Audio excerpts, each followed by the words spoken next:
สบายดีมาเจอกันใหม่นักต่อสู้ทั้งหลายอยากมาเว้ามื้อนี้อยากมาเว้าเรื่องเขาปิด Facebook ของเขาบ่อยากให้เขาใช้เขากันวิธีใช้ของเขาการเว้าการการ contact การซอกหา information ของเขาการฮู้การเรียนของเขามาเริ่มปิดแล้วเขาต้องระวังให้มันดีเพราะว่าเขามีแผนการอันใดหนึ่งเขาจะมาเฮ็ดนั่นเฮ็ดนี่ให้เขาต้องระวังต้องรักษากันให้มันดีเขาต้องดูแลกันเขาต้องเทคแคร์กันเขาย่านเขาเดี๋ยวนี้เขาสั่นเขาสะเทือนเขาจึงมาปิดการเว้าการปากการส่ง information ออกและส่ง information เขาของเขาย่านเขาเฮ็ดถูกต้องแล้วเพราะว่าเขาเฮ็ดเพื่อคนเฮ็ดเพื่อส่วนรวมเฮ็ดเพื่อความเปลี่ยนความถูกต้องบ่แม่นเขาจะเป็นคนปากกึกอยู่ตลอดบ่แม่นเขาจะปิดหูปิดตาอยู่ตลอดเขาเป็นคนเขาต้องมีสิทธิ์เว้าสิทธิ์ว่ามีการเว้าการจามีการพิจารณาแม่นหยังถูกหรือผิดเขามีสิทธิ์เว้าเขาเอาเหตุผลมาเว้ากันเขาบ่ใช้อารมณ์เว้ากันเขาต้องเฮ็ดทุกสิ่งทุกอย่างเพื่อเขาจะกำอำนาจของเขาต้องระวังไว้เขาปิด Facebook สำกับว่าขั้นแรกของเขาปิดแล้วเขาจะเฮ็ดอันอื่นอยู่ตลอดเพราะว่าเขาย่านเขาสั่นเขาสะเทือนแล้วเดี๋ยวนี้เขาฮู้ว่าเขาจะเฮ็ดหยังแต่เขาต้องหยุดเขาให้ได้เขาต้องเปลี่ยนเขาให้ได้เขาต้องเฮ็ดก่อนเพราะว่าความดีความยุติธรรมความถูกต้องมันอยู่ข้างของเขาเฮ็ดเพื่อกันเขาเฮ็ดเพื่อตัวเขาเองเขาเฮ็ดเพื่อครอบครัวเขาเฮ็ดเพื่อชาติเพื่อลูกหลานของเขาเฮ็ดซอยกันล้านคนเขาเฮ็ดซอยกันเขาบ่มีย่านดอกถึงจะย่านเขาก็มีล้านคนจะซอยกันเขาบ่ต้องย่านเพราะว่าเขาจะมีไซสนะเขาบ่ต้องย่านมันเขาก็จะบ่ยอมให้เขาง่ายๆดอกเขาก็จะมีเล่ห์กลที่บ่ดีของเขาก็จะเฮ็ดออกมาซ้ำก็ว่าเป็นอาวุธของเขาจะปิดนั่นปิดนี่เขาจะบอกเขากฎหมายนั่นกฎหมายนี่เขาจะส่งตำรวจมาหาเฮามาค้นเฮามาจับเฮามาเฮ็ดทุกสิ่งทุกอย่างแต่เฮาก็บ่ยอมเพราะว่ามันบ่แม่นกฎหมายเขาตั้งกฎหมายเพื่อมาคุมเฮาเพื่อมา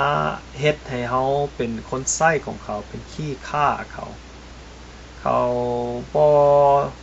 บ่คิดว่าเฮาเป็นคนเขาคิดว่าเฮาเป็นของเป็นสิ่งแลกเปลี่ยนเขาคิดว่าเฮาเป็นสิ่งที่เหลือแล้วเฮาเป็นคนเฮาจะยอมได้จังได๋เฮาเป็นคนเฮาจะสู้ต่อไปคนลาวบ่ต้องยอมมีใจต้องสู้ต่อไปบ่ต้องยอมมันต้องเปลี่ยนแน่ๆประเทศลาวนี่มันต้องเปลี่ยนเพราะว่าเฮาจะเปลี่ยนมันเฮาจะบ่ยอมกฎหมายสิ่งที่มันบ่ถูกต้องสิ่งที่เฮาบ่ได้เลือกเฮาบ่เห็นซ้ำว่ามันตั้งมาอยู่ไสผู้ใดตั้งมาคือโง่จ้าล่าหลังแท้ผู้ใดตั้งมาเฮาตั้งกฎหมายเฮาเองก็ได้เฮาบ่ย้านดอกกฎหมายผู้ใดตั้งก็ได้เพื่อความถูกต้องเฮาต้องตั้งมันมาได้เพื่อความดีความงามเพื่อความเปลี่ยนเฮาตั้งมาได้บ่แม่นตั้งจะฆ่ากันอยู่เรื่อยๆเฮาบ่ตั้งตัวนั้นถ้าเขาจะเฮ็ดเฮาต้องเฮ็ดก่อนเพราะว่าเฮาเฮ็ดก่อนเฮามีเปรียบเฮาได้เปรียบอย่าลืมเฮาต้องอยู่รอดเพราะว่าเฮาเฮ็ดเพื่อชาติเพื่อแผ่นดินเพื่อกันและกันเฮาดูแลกันเฮาเทคแคร์กันเฮาต้องอยู่รอดเขาว่าใช้ Facebook มันผิดกฎหมายเขาว่ามันบ่เฮ็ดถูกต้องเขาว่าคนบ่ดีใช้มันมาแต่เขาใช้รัฐบาลใช้ได้คนใช้บ่ได้เหตุผลมันบ่มีกฎหมายมันบ่มี ถ้ามันผิดกฎหมายรัฐบาลก็ผิดกฎหมายเพราะว่ารัฐบาลใส่คนใส่ในรัฐบาลก็ผิดกฎหมายต้องเข้าคุกต้องปรับใหม่กฎหมายที่ตั้งมามันเอาเปรียบกันเขาตั้งกฎหมายก็ได้ตั้ง3ข้อจะตั้งให้บางทีทานก็จะเข้าใจความกฎหมาย3อันนี้จะตั้งขึ้นมาแล้วจะตั้งเดี๋ยวนี้โอเค I will change the Lao government the current Lao government I will change I will shut down the current Lao government อันนี้กฎหมาย1กฎหมาย2 I don't need the current Lao government บ่ต้องการรัฐบาลปัจจุบันอยู่ประเทศลาวบ่ต้องการ3มา I could take care of myself เฮารักษาตัวเฮาเองได้เฮารักษาซึ่งกันและกันได้เฮาบ่ต้องการรัฐบาลเฮาต้องการเปลี่ยนเฮาต้องการแปลงเฮาต้องการมีโอกาสสิ่งนี้เฮาต้องการกฎหมายสร้างกฎหมายแนวนี้ออกมาเพื่อเฮาจะได้เรียนได้มีโอกาสได้มีอนาคตมีความรู้ได้ไปเที่ยวใส่ก็ได้เฮาอยากเป็นหยังเฮาก็เป็นเฮาอยากเฮ็ดหยังเฮาก็เฮ็ดเฮาต้องการกฎหมายนี้เฮาบ่ต้องการกฎหมายที่มาปิดมาคุมอำนาจมาใช้อำนาจบีบเฮาบีบคั้นเฮาบ่ต้องการเขาคิดว่าเขาปิด Facebook หรือกัน Facebook เขาจะมีเขาจะได้อำนาจเขาคืนเขาว่ามันเป็นระเบียบแล้วมันบ่ถูกต้องมันบ่มีเหตุผลอย่างที่เขาจะมาปิดเพราะว่าเฮาเฮ็ดซอยกันเฮาเฮ็ดเพื่อเปลี่ยนประเทศเพื่อส่วนรวมเพื่อล้านคนเพื่อตัวเฮาเองเพื่อครอบครัวเฮาเพื่อมีโอกาสมาปิด Facebook หรือปิดอินเทอร์เน็ตใช้อินเทอร์เน็ตอันใดอันหนึ่งมันบ่ถูกต้องมันบ่มีเหตุผลอย่างมันคือตลกที่บ่เข้าที่เข้าทางอย่างตลกที่มันบ่ตลกซ้ำก็ว่าเป็นคนบ้าเฮ็ดกฎหมายออกมาไผสร้างกฎหมายด้วยบ่มีความคิดสร้างกฎหมายที่มันบ่ดีสร้างกฎหมายเพื่อปิดหูปิดตาคนสร้างกฎหมายเพื่อคุมอำนาจเพื่อบ่อยากให้คนฮู้บ่อยากให้คนมีความรักบ่อยากให้คนเว้ากันบ่อยากให้คนเข้าใจกันอันนี้เขาจึงปิด Facebook คนใช้ Facebook เว็บไซต์เขาจึงปิดมันมาเขาบ่อยากให้เฮาฮู้เขาย่านว่าความฮู้ของเฮามันเป็นพลังที่มันอันตรายสำหรับเขาย่านเขาจะกำอำนาจอยู่ตลอดเขาจะกำเขาจะให้เขาเป็นคนใส่เขาเป็นขี้ข้าเขาตลอดไปเขาบ่อยากให้เขาเว้ากันเพราะว่าบัดเฮาเว้ากันเฮาเข้าใจกันเขาย่านเขาจะบ่มีอำนาจเขาบ่มีคนที่เขาจะแลกเปลี่ยนเอาเงินมาเข้าถงของเขาย่านความจริงเขาย่านความยุติธรรมเขาย่านสิ่งที่ดีสิ่งที่ถูกต้องเขาย่านเพราะว่าคนที่ย่านความจริงเขาจะเฮ็ดแนวนี้เขาจะป้องกันเขาจะบ่อยากให้เว้าความจริงเขาจะปิดบังอยู่ตลอดเขาจะมาตัวอยู่ตลอดเขาเว้านั่นเขาก็บ่เฮ็ดเขาเว้านี่เขาก็บ่เฮ็ดเขาบอกว่าโอ้ผู้นี้ผู้นั้นจะเฮ็ดแต่เขาเฮ็ดบ่ได้เขาเฮ็ดบ่ได้ no example เขาบ่แม่น example ของคนลาวเขาเป็นผู้นำบ่ได้ผู้นำคนลาวเป็นแนวนี้บ่ได้เพราะผู้นำคนลาวต้องมีสติปัญญาต้องคิดไล่เพื่อส่วนรวมต้องคิดช่วยเหลือคนอันนี้เพิ่นจังว่าผู้นำเป็นรัฐบาล บ่เข้าใจเลยว่ากฎหมายตั้งมาเฮ็ดหยังปิด Facebook ป้องกัน Facebook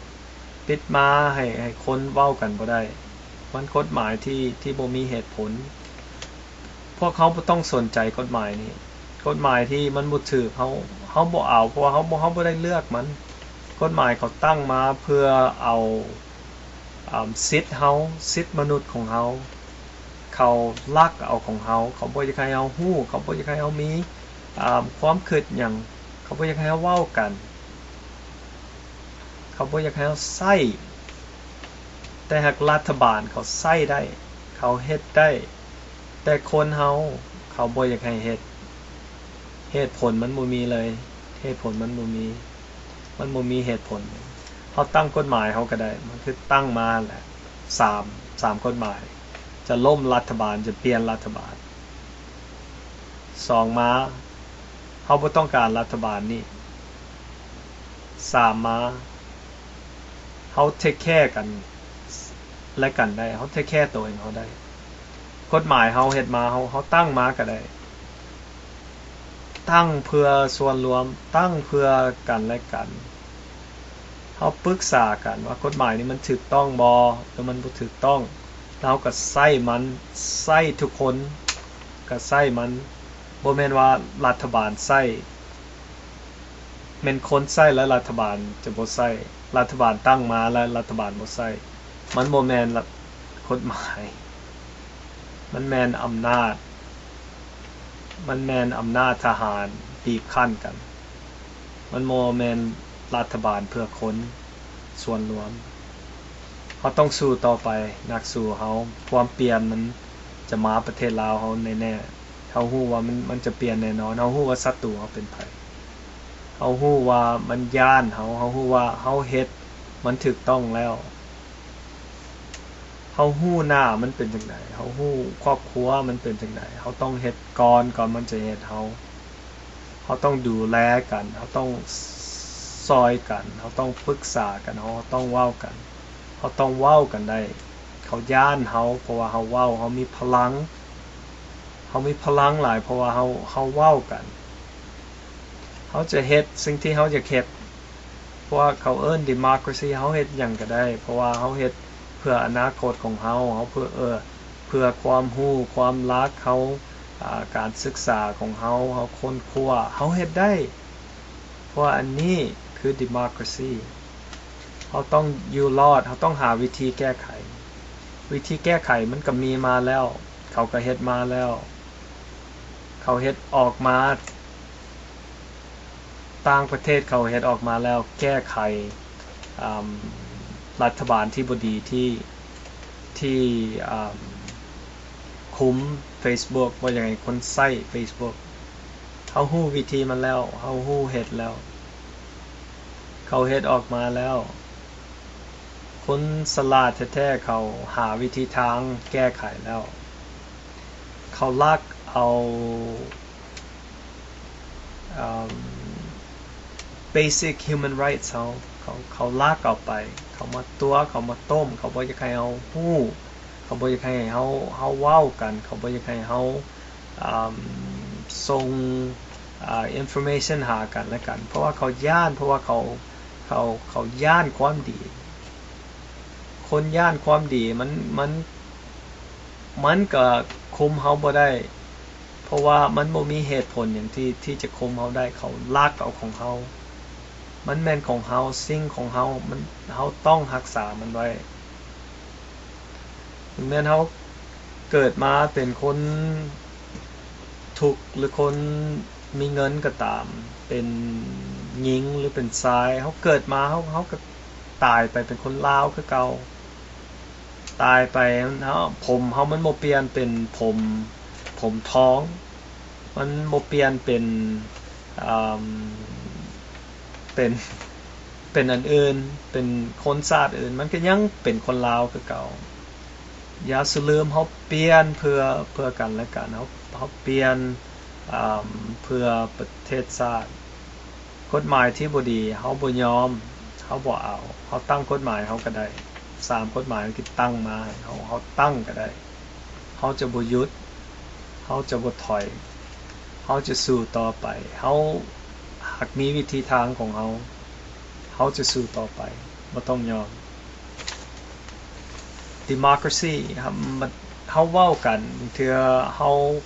กับพิษเถียงกันมันก็เรื่องธรรมดาอันนี้เขาเอิ้น democracy เขาพิษเถียงกันแล้วเขาจูงมือถือแขนกันไปสู่เป้าหมายของเขาเพราะว่าเขาบ่ฆ่าเขาบ่ฟันลันแทงกันเขาใส่สติปัญญาเขาใส่สิ่งจากใจเขาให้มันเอาออกมาเขาเอิ้น compromise เขาต้องฟังให้มันลึกๆฟังให้มันเข้าใจผู้เว้ามาเขาก็ต้องฟังบางเทื่อเขาก็บ่ตอบเพราะว่าเขาฟังอยู่เฉยๆเขาว่าโอ้เขาเข้าใจแล้วอันนี้เพิ่นเอิ้นว่า democracy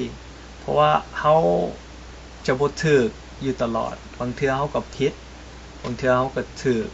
แต่ว่าทางกลางทางที่โอเคทุกคนไปได้อันนี้จังเอิ้นว่า democracy อันนี้จังเอิ้นว่าทาง